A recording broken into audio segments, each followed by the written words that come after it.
Assalamualaikum warahmatullahi wabarakatuh. Bismillah, alhamdulillah, la haula wa la quwata illa billah.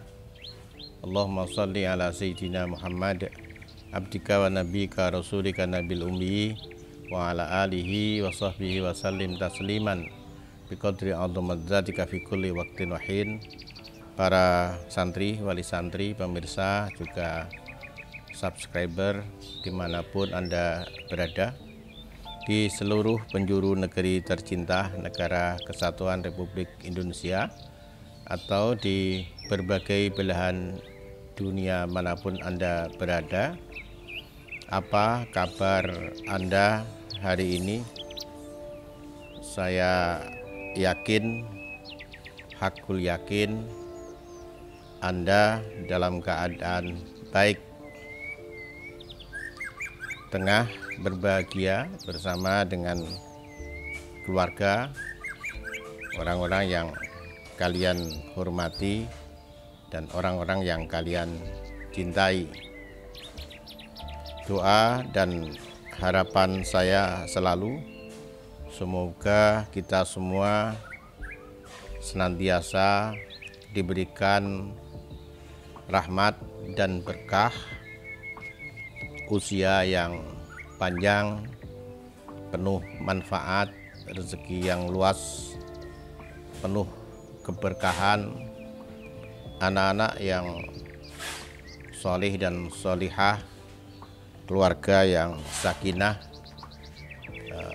keturunan yang thayyibah. Amin, Allahumma amin. Para santri, wali santri, pemirsa, subscriber, COVID-19 tampaknya di negeri kita mulai melandai dan kita berharap terus membaik sehingga kita hidup kembali normal seperti dahulu, bisa menunaikan tugas kehidupan kita dengan baik tanpa ada rasa khawatir dan rasa takut. Tapi kita juga harus tetap waspada karena karakter virus COVID-19 ini belum benar-benar kita ketahui apakah sudah benar-benar hilang atau sebaliknya sedang menunggu situasi dan kemudian tumbuh berkembang kembali. Oleh karena itu kita harus tetap menegakkan protokol kesehatan, memakai masker, sering mencuci tangan, dan kalau tidak sangat penting hindari kerumunan, ambil jarak dengan orang-orang yang ada di sekitar kita. Dengan usaha itu, moga-moga kita semua diberikan kesehatan, tapi juga jangan lupa kalian harus tetap melakukan vaksin. Para santri, wali santri, pemirsa, dan juga subscriber, kita sepakat bahwa pemimpin itu sangat penting. Sudah membuktikan bahwa banyak negara yang sekian tahun yang lalu masih menjadi negara berkembang, bahkan negara terbelakang. Karena hadirnya pemimpin, maka negara itu bisa melakukan akselerasi pembangunan sehingga bukan saja menjadi negara yang maju, bahkan bisa menjadi contoh bagaimana negara itu mengembangkan diri. Itu semua karena adanya seorang pemimpin yang berkualitas, yang memiliki kapabilitas, integritas, dan kemampuan-kemampuan manajerial yang lain. Tapi di negeri kita proses rekrutmen pemimpin tampaknya belum menemukan pola yang terjamin.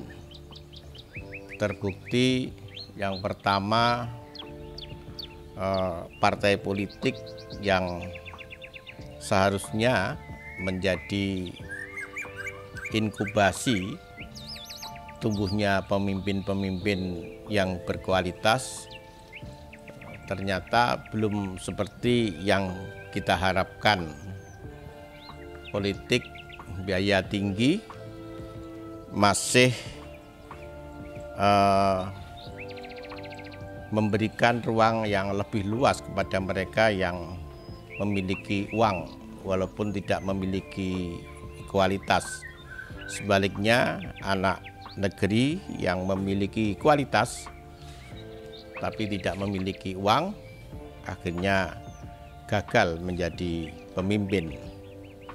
Yang kedua, masih sering kita dapati anak-anak negeri yang kita anggap sebagai mereka yang terbaik dan mereka menempati posisi-posisi yang sangat strategis, bupati, wali kota, gubernur, menteri, anggota dewan, dan lain-lain, ternyata bukan hanya tidak mampu melakukan tugasnya, tapi justru terlibat dalam aneka korupsi. Ini yang sesungguhnya sangat memprihatinkan kita. Kita memang harus selalu mencoba mencari format yang baik bagaimana mencari pemimpin yang kita harapkan bisa mewujudkan potensi sumber daya alam yang luar biasa yang kita miliki, sumber daya manusia yang sangat besar untuk menjadi sebuah kenyataan negara yang kita cita-citakan, negara yang makmur, sejahtera, baldatun thayyibatun wa rabbun ghafur. Para santri, wali santri, dan pemirsa juga subscriber,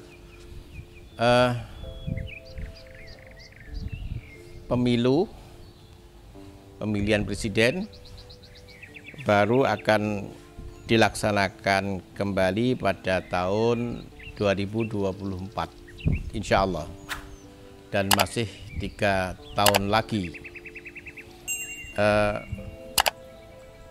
Walaupun demikian, kelihatannya partai politik sudah mulai menawarkan kadernya untuk diperkenalkan kepada masyarakat.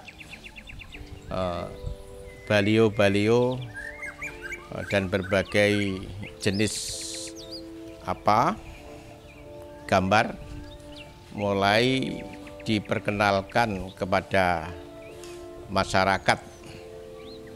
Ini baik-baik saja, tapi sekali lagi kita bertanya kepada partai politik yang sedang menawarkan kadernya, itu apa sekadar keinginan sebuah partai ingin memimpin atau benar-benar ingin memberikan solusi terhadap kepemimpinan nasional, sehingga kader yang ditawarkan adalah betul-betul kader yang bukan hanya mampu memimpin satu partai, tapi juga memimpin Indonesia. Dan menjadi pemimpin di Indonesia itu tidak mudah. Kita bisa melihat profil pemimpin-pemimpin di negeri kita sejak zaman presiden yang pertama. Kita pernah memiliki presiden yang luar biasa, yaitu Presiden Soekarno. Ia yang menggagas Pancasila sebagai negara, dasar negara Indonesia. Kemudian juga andil besar untuk mempersatukan Nusantara melalui mosi integrasi di tahun 1951 dan deklarasi Juanda di tahun 1957. Juga beliau berhasil membebaskan Irian Barat 1962, yang selanjutnya menyelenggarakan Asian Games yang keempat tahun 1962. Beliau juga berhasil menyelenggarakan Asia Afrika, Konferensi Asia Afrika tahun 1955, dan gerakan non-blok. Ini adalah prestasi yang bukan hanya diakui di dalam negeri, tapi juga menggetarkan di seluruh dunia. Tapi kita tahu bagaimana ujung dari pemerintahan Presiden Soekarno tidak seperti yang kita harapkan. Di ujung pemerintahan yang demikian hebat, justru kita mendapatkan pelajaran yang sangat tragis. Beliau mengakhiri pemerintahannya tidak seperti yang kita harapkan. Kita juga pernah memiliki Presiden Soeharto yang cukup lama memimpin negara kita. Dalam era kepemimpinannya, beliau berhasil menyelenggarakan konferensi tingkat tinggi ASEAN yang pertama di Bali, Februari 1976. Kemudian Indonesia menjadi negara pertama di Asia Tenggara yang berhasil meluncurkan satelit. Waktu itu satelit Palapa, 8 Juli 1976. Kemudian berhasil melakukan swasembada pangan tahun 1984. Beliau mendapatkan gelar karena demikian luar biasanya sebagai bapak pembangunan. Kemudian negara kita juga melakukan ratifikasi perjanjian yang menyatukan wilayah Indonesia melalui zona ekonomi eksklusif di tahun 1982.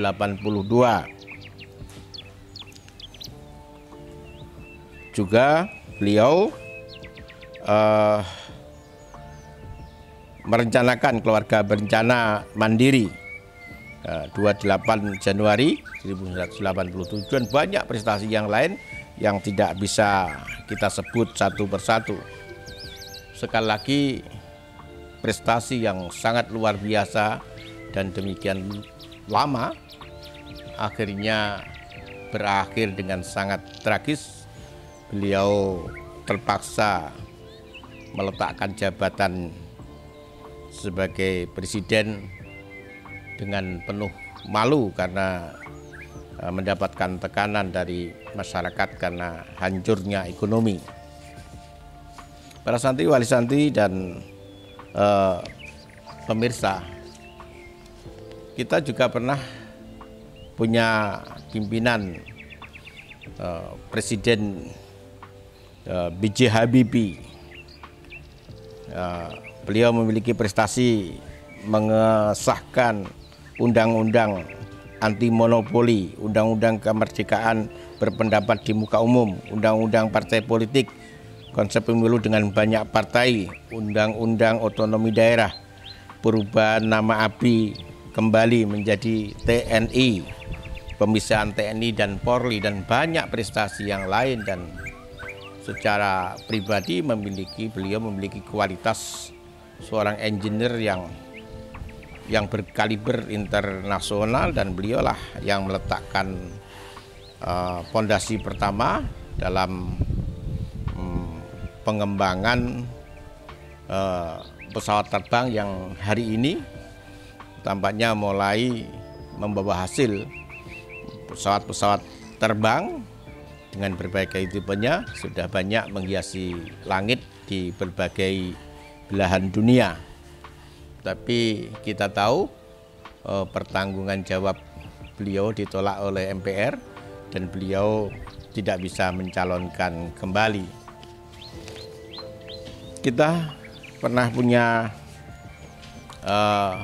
presiden dari kalangan santri, Kiai Haji Abdurrahman Wahid. Beliau memiliki sederet prestasi yang luar biasa, melindungi hak-hak warga negara yang terpinggirkan di era presiden sebelumnya, termasuk mengesahkan Hari Raya Imlek sebagai hari libur nasional. Yang kedua, penguatan seni-seni demokrasi, sendi-sendi demokrasi, persatuan antar suku dan ras di Indonesia, reformasi birokrasi dengan membubarkan Departemen Penerangan dan Departemen Sosial, dan sekarang dihidupkan lagi Departemen Sosial. Beliau juga mengangkat Laksamana Widodo AS sebagai Panglima pertama dari Angkatan Laut. Beliau juga membentuk Departemen Eksplorasi Laut yang ini menunjukkan sensitivitas beliau tentang potensi kelautan yang luar biasa, yang terbukti hari ini betul-betul menjadi salah satu primadona sumber daya alam nasional kita. Tapi kita tahu beliau tidak bisa menyelesaikan tugasnya dengan sempurna. Beliau juga harus terpaksa berhenti di tengah jalan karena politik. Para santri, wali santri, pemirsa, juga subscriber, kita juga pernah punya presiden Ibu Megawati sebagai pengganti daripada Kiai Haji Abdurrahman Wahid. Beliau juga memiliki prestasi yang luar biasa. Di antaranya beliau membentuk KPK, membentuk Mahkamah Konstitusi, menyelenggarakan pemilihan presiden pertama kalinya tahun 2004. Kemudian Undang-Undang KPK, Undang-Undang Terorisme, Undang-Undang KDRT, dan prestasi-prestasi yang lain. Ternyata beliau juga tidak berhasil dengan prestasinya itu untuk kembali memimpin Indonesia. Kita punya pemimpin seterusnya 2 periode bahkan, itu Susilo Bambang Yudhoyono tahun 2004 sampai 2014. Beliau memiliki prestasi mengeluarkan cetak biru Master Plan Percepatan dan Perluasan Pembangunan Ekonomi Indonesia sebagai pembangunan jangka panjang nasional, mengeluarkan program JKN, mendirikan Universitas Pertahanan Indonesia di Indonesia, melaksanakan forum dunia di Indonesia, yaitu World Culture Forum dan Bali Demokrasi Forum, anggaran pendidikan 20%, perdamaian Aceh, dan sederet prestasi yang lain. Sehingga dengan prestasinya itu beliau berhasil memimpin Indonesia 2 periode. Tapi para santri, wali santri, pemirsa, juga subscriber, kalau kita lihat saat ini masyarakat banyak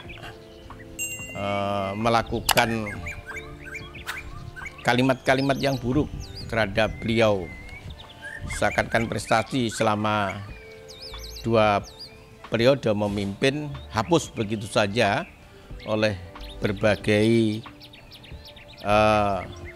kenyataan yang kemudian dilihat oleh masyarakat.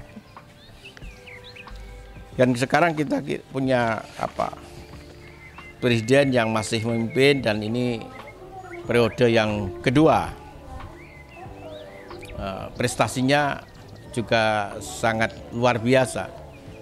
Tapi juga kita tahu bahwa sepanjang hari, sepanjang minggu, sepanjang bulan senantiasa ada kalimat-kalimat buruk, kalimat-kalimat, bahkan kalimat terburuk yang mencoba eh, menilai kinerja beliau, bahkan juga menilai beliau secara pribadi.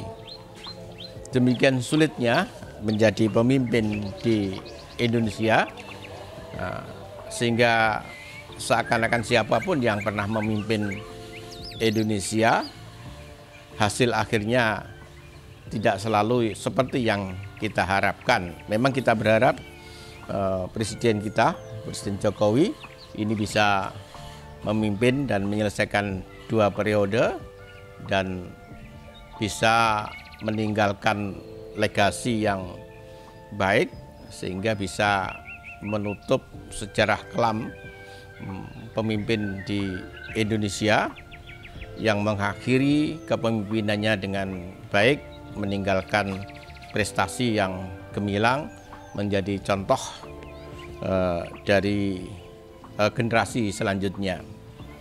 Dari ini fakta-fakta yang tadi saya sampaikan mungkin menjadi surat terbuka kepada partai politik, hendaknya mampu menimang-nimang kembali, melihat kembali, menguji kembali kader-kader yang ditawarkan kepada masyarakat.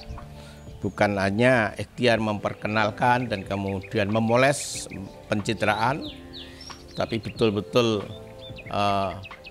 kader yang ditawarkan memiliki integritas, memiliki kapabilitas dan syarat-syarat pemimpin yang memadai, yang sungguh kita harapkan bisa mengantar bangsa ini menjadi sebuah bangsa besar yang dihargai oleh dunia internasional, disegani dunia internasional, sekaligus bisa mesejahterakan rakyat dan warganya.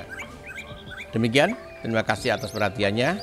Wallahul muwaffiq ila aqwamit thoriq. Assalamualaikum warahmatullahi wabarakatuh.